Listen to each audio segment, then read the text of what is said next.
What is creatine? Let's start with that very quickly. So creatine is actually, it's naturally found in our muscles and brain. And it plays a very key role in the cellular energy homeostasis, which I will talk when I talk about the mechanism of action. And we all know the basic theory behind depression is there is disruption of brain energy metabolism. And it's a very superficial way of saying that. And the theory is that creatine can, boost that energy phosphate store, ATP and other thing, which I will talk in a minute. And it can actually help restore this disruption in brain energy metabolism. Now, before we go into the mechanism, let's first understand if there is any research evidence available or not. If there is no research available, then it's not worth even doing this talk. So before I created this talk, I was looking into PubMed and other studies to see what all is there. And I was surprised to find three studies, which I will talk right now very quickly. So the most important study published 15 years ago in American Journal of Psychiatry in 2012. So what they did is it was not a very big sample. As you can see, only 52 women with major depressive disorder. And this was a RCT, randomized controlled trial, placebo control. So a good high level study. It was not an open label or a case control or a case report study. It was a RCT. So that's why it's considered landmark 8-week trial. So they gave creatine. Remember the dose here. This is really important in the end when we talk about what dose to use. So 5 gram of creatine was combined with escitalopram, Lexapro, or placebo plus escitalopram. So this is the SSRI that this creatine is tested with before. And please keep an eye on this gender. Like most of the studies are done in women. So be mindful of that. And the interesting thing is the creatine group, creatine 5 gram plus escitalopram, showed a very quick response by week 2. And this is the slide for that. So the HAM-D, which is the Hamilton Depression Score, showed a measurable improvement by week 2. And this persisted for week 4 and also till week 8. So this was an 8-week study. So the response was seen early by week 2 and persisted till week 8. Now coming back to what we were talking. So response is seen early when creatine is added to escitalopram. And 50% achieved remission versus 25% in placebo group. So this is like a representation of that. Creatine plus SSRI, 50% improved. Placebo plus SSRI, only 25% improved. And this is not week 2. We are talking about week 8. Now let's go back. And no major side effects were seen. Similar tolerability was seen between groups. And then the second study was just published 2025 in this European Neuropsychopharm journal.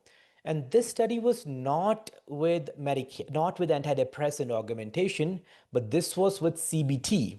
And again, a 8-week trial, but the number were higher than this. Here there were 52, but here there were 100 adults. So not just women group. It was mixed group.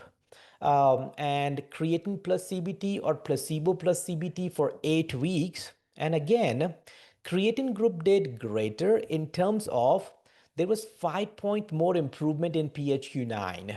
So I was not able to get exact numbers, but 5-point is a good reduction in PHQ-9. From severe, it can bring your depression to moderate, from moderate to mild, from mild to remission. But I was not able to find what the baseline PHQ-9 was to begin with. I'm assuming not severe, but because they were not on antidepressant.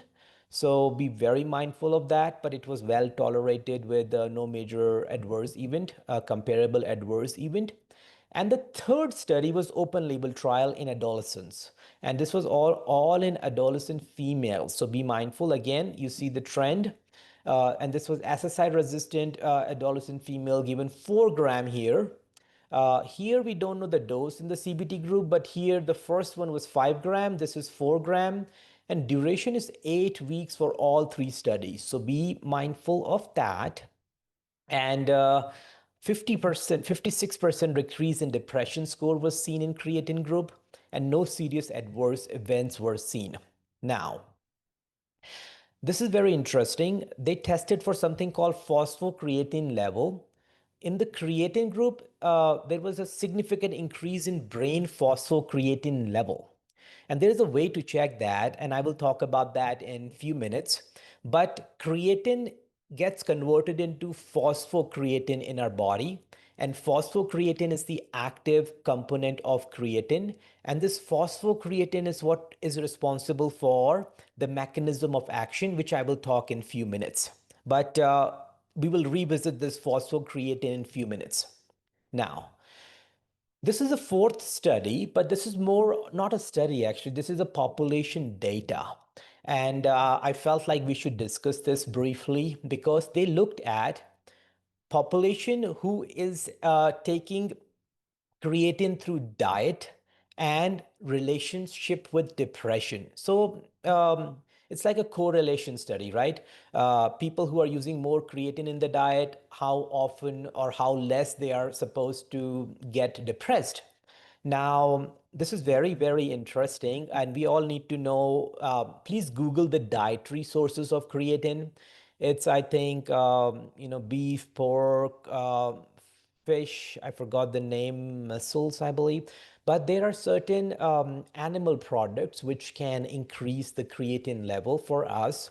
And the interesting thing is, and please don't quote me on this, but I just Googled it. So this is not from studies, but they say if you eat 1 gram of these dietary protein, you get 1 gram of creatine through them, or 1 ounce, or something like that. But if you take a 1 scoop of supplement, then you get 5 gram of creatine through that. But on top of that, the interesting thing is our liver, our kidneys, and pancreas naturally creates or forms creatine in our body, and the rate is 1 to 2 gram per day, if I remember correctly. But coming back to this study, what did they found?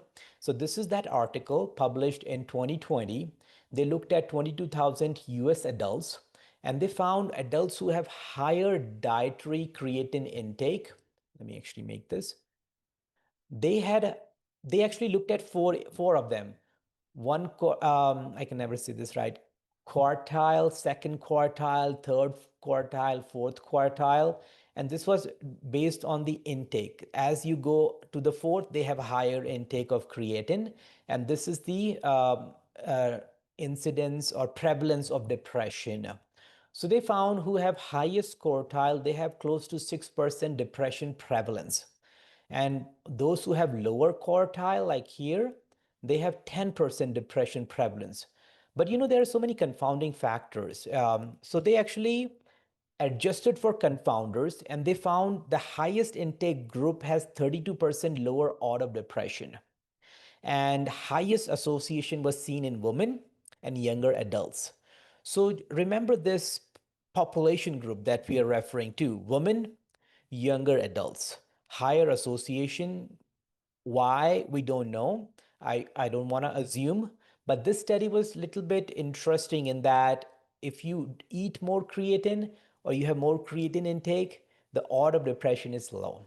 But thanks again, friends, for joining me. I will see you all in our next session. Till then, you all take care and bye for now. Thank you.